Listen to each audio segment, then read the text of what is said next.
Hi, my name is Stephen Bronk, and I've been a soloist here at the Deutsche Oper in Berlin for the last 13 years, and singing professionally for about 42 years now.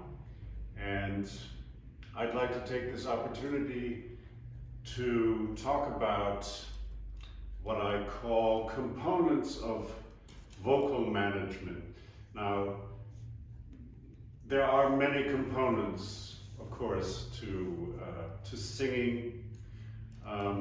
When I say vocal management, what I'm talking about are also the things that affect our voices, that affect the way we sing, that affect us bodily and psychically, various influences.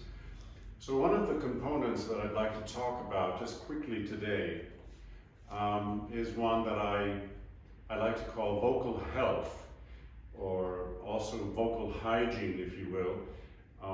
The reason being that I find many times I come across singers who don't really pay that much attention to these influences and wind up wondering why certain things aren't working the way they should be, or why things are happening that they don't understand the reason behind it.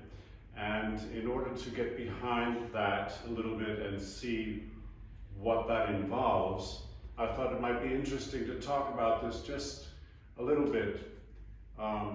So vocal health, obviously, very much like the recommendations for curing the flu, you are supposed to get plenty of rest, and that means, of course, vocal rest, as well as sleep, and to drink enough fluids during the day. That does not include the alcoholic beverages.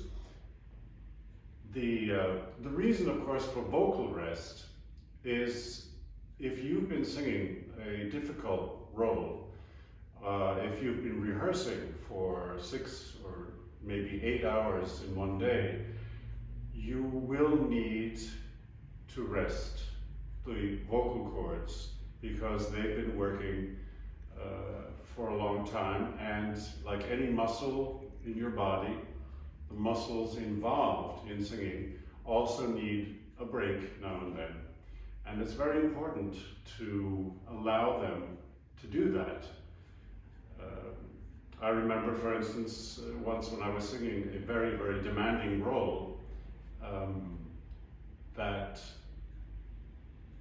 in the rehearsals, it was all just fine, and we'd have rehearsal again in the evening, from 6 to 10 or something like that, and the next morning again at 10 o'clock. And I began to feel that it was always a bit difficult in the mornings. And the reason was because I just was not getting enough rest to really sufficiently relax the muscles and give them a chance to repair. So it's very important to get an idea of what it is your voice needs as far as rest is concerned. You don't want to be not phonating during the day if you are resting your voice. It's not necessary to keep your mouth shut and not say a word. Not even if you have laryngitis. It's not a good idea. You want to keep trying just little things, just to keep the nerves working so that everything is still where it should be, even if it's not working the way you would like it.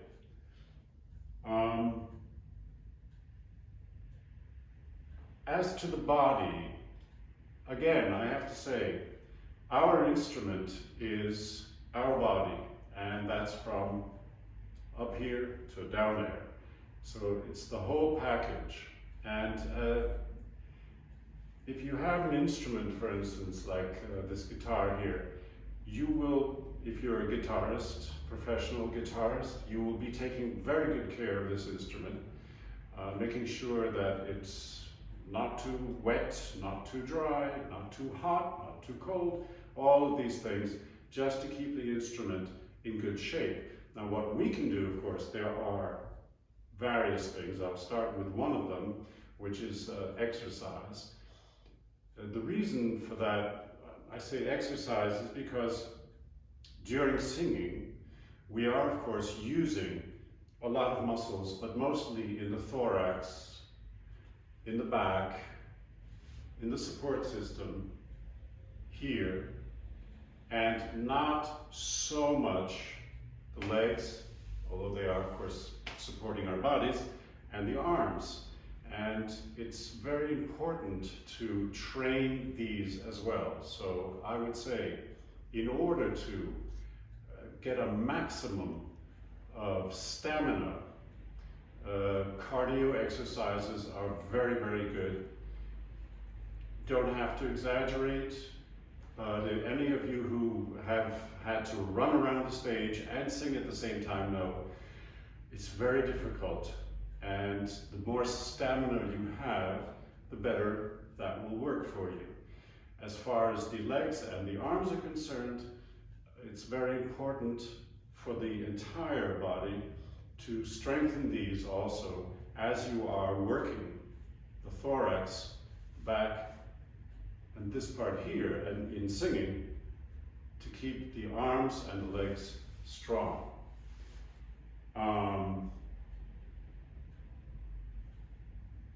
Then, of course, there's the question of nutrition. Now, obviously, some of you have perhaps lactose intolerance or gluten intolerance or allergies. You know what to look for, you know what to do about these things. Nutrition is, of course, paramount to what we need and what we take into our bodies to fuel our muscle groups and everything for the singing process. I myself have been a vegetarian for the last 8 years. I had been off and on before then. I find that a very good way to go. I've lost quite a bit of weight being a vegetarian. And weight is often a problem. Of course, after a performance, after a long rehearsal in the evening, it's always fun to go out and have a meal and have a good time, talk with the colleagues, and but of course, if you do this for long enough, you will find the results will show on your body. So if you want to avoid things such as reflux and problems sleeping at night also, it's probably better to eat earlier and then not to do too much before you go to bed. A lot of this, of course, also has to do with self-observation. I don't mean being self-conscious in the sense of, oh, am I doing something wrong or anything like that, but being conscious of yourself, being conscious of the effects of certain foods, liquids, air pressure, heat, humidity, cold, drafts, things like this, to observe and to catalog in your head what are the things you want to avoid doing before having to sing, because this way at least these things will not stand in your way. I remember the first time I sang Iago, I hadn't eaten very much before the performance because I normally don't do that, and moving into the third act, which is a lot of heavy singing, I found that I was feeling very weak, almost faint. Getting off the stage, I didn't know what was going on, and I realized that I just had not fed my body enough to get through that evening in a way that I would like to. Of course, you'll have to weigh the options. I know, for instance, that if I drink a cup of coffee, about 2 hours, 2.5 hours later, I gotta go. These are things that I've learned about myself through observation. I normally, if I go to sleep, I will wake up after 8 hours and 15 minutes, which is just the way it is. So that's another thing I've observed, and I find I can put that to my advantage. So think about these things, exercise, nutrition. Think about observing what kinds of things have what kind of effect on you, and how can you use them to your advantage, avoid them to your advantage, and basically see how much better you will be performing because of that.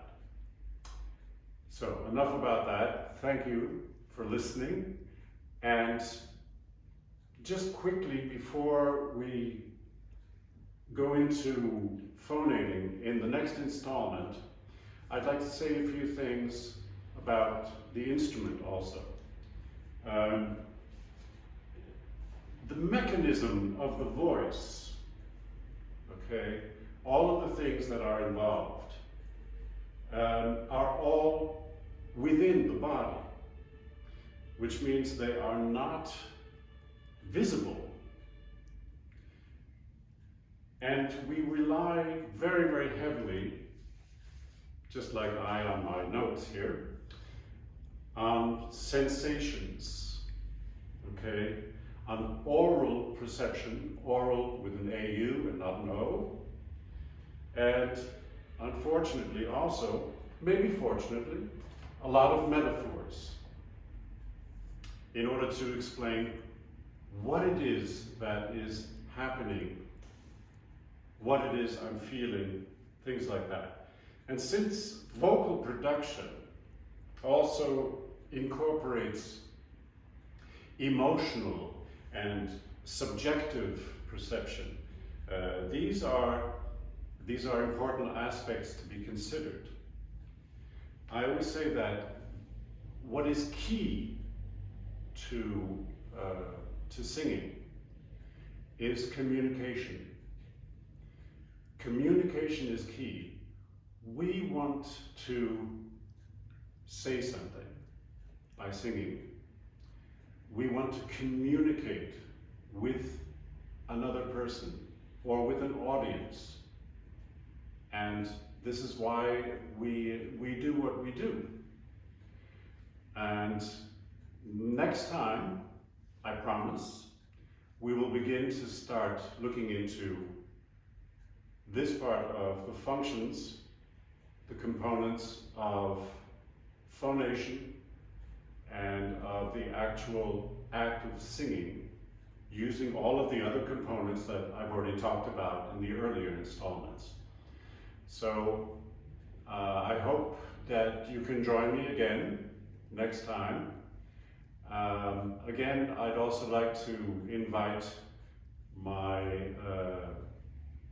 Brazilian viewers. I will be posting these videos, and as I have posted before, also on YouTube, where you can go into the captions and get Portuguese subtitles, okay? Thank you very much. I'm Stephen Bronk, and whatever your musical genre is, I'd like to help.